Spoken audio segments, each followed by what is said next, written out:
Ibarura igice cya 21. Abisirayeli batsinda abanyakanani ba Aradi. Umwami wa Aradi iri mu majyepfo ya Kanani yumvise ko Abisirayeli bari mu nzira ituruka Tarimu, agaba igitero cyo kubarwanya, bamwe muri bo abajyanaho iminyago. Abisirayeli bahigira Uhoraho uyu muhigo, bati nutugabiza aba bantu tuzatsemba imigi yabo. Uhoraho yumvira Abisirayeli abagabiza aba banyakanani, babatsembana n'imigi yabo. Aho hantu barwaniye bahita Horuma, inzoka y'umuringa.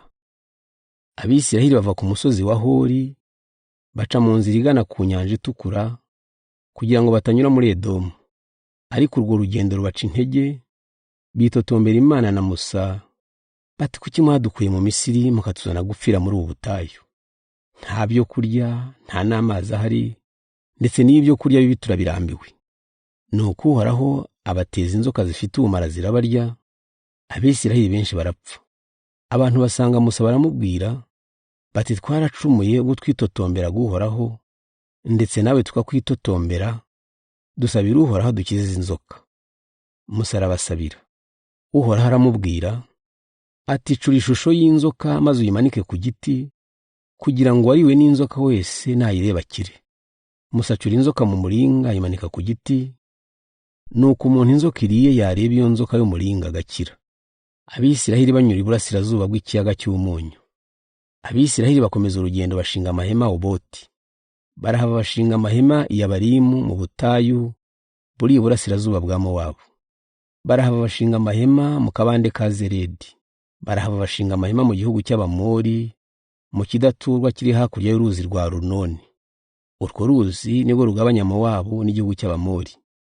Aho handitswe mu gitabo cy'intambara z'Uhoraho ngo umujyi wa Wahebu y'Isufa n'utugezi twaho, n'uruzi rwa Arunoni n'utubande runyuramo, hateganye n'umujyi wa Ari n'ahagana umupaka wa Mowabu. Barahava bajya i Beri. Uhoraho abwira Musa ati koranya abantu mbaha amazi. Bahabona iriba, maze bararirimba bati wariba wedudubiza nimuririmbe. Ibikomangoma niyo byarifukuye, abatware nibo baricukuye, barifukurishije inkoni ziranga ubutegetsi bwabo. Bava muri ubwo butayu bajya i Matana. Barahava bajya i Nahaliyeli, bahavuye bajya i Bamoti. Barahava bajya mu kibaya kiri mu gihugu cya Mowabu, munsi y'umusozi wa Pisiga ahateganye n'ubutayu. Sihoni na Ogi batsindwa. Abisirayeli bohereza intumwa kuri Sihoni umwami w'Abamori, ziramubwira ziti twemerere tunyure mu gihugu cyawe. Ntituzanyura mu mirima no mu mizabibu, ntituzanywa n'amazi yo mu mariba yanyu, tuzaca mu muhanda w'abami kugeza igihe tuzarangiriza kwambukiranya igihugu cyawe. Ariko Sihoni yanga ko Abisirayeli banyura mu gihugu cye, arundanya ingabo ze zose ajya gukumira Abisirayeli mu butayu. Abategera Iyahasi arabarwanya, Abisirayeli baramutsinda. Igihugu cye barakigarurira bahereye ku ruzi rwa Arunoni kugeza ku mugezi wa Yaboki, ariko ntibagera mu gihugu cy'Abamoni, kuko umupaka wacyo wari urinzwe cyane.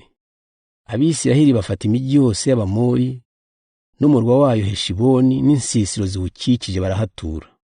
Heshiboni wari umurwa wa Sihoni umwami w'Abamori, uhereye igihe atsindiwe wahoze ari umwami wa Mowabu, akamunyaga icyo gihugu cye cyose kugeza ku ruzi rwa Arunoni.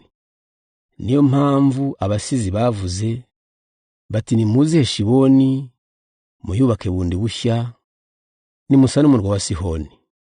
Ingabo za Sihoni ziturutse Heshiboni zatsembye umujyi wa Ari ya Mowabu nk'inkongi y'umuriro, zatsembye n'abatware b'imisozi ya Arunoni. Mowabu we ugushije ishyano, abaramya Kemoshi mwe murarimbutse.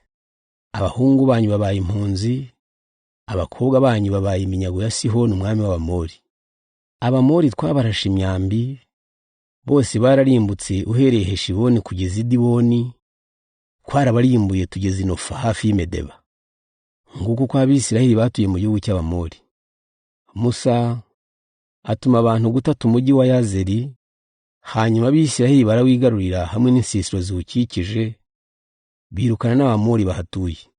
Barahindukira bagana i Bashani, maze umwami waho Ogi ajyana n'ingabo ze zose ngo abakumire, barwanire Dureyi. Uhoraho abwira Musa ati, ntumutinye kuko ngiye kumukugabiza we n'ingabo ze zose n'igihugu cye. Umugire nk'uko wagize Sihoni umwami w'Abamori wari utuye Heshiboni. Abisiraheli bica Ogi n'abahungu be n'ingabo ze zose, ntihasigara n'uwo kubaha inkuru, maze bigarurira igihugu cya Bashani.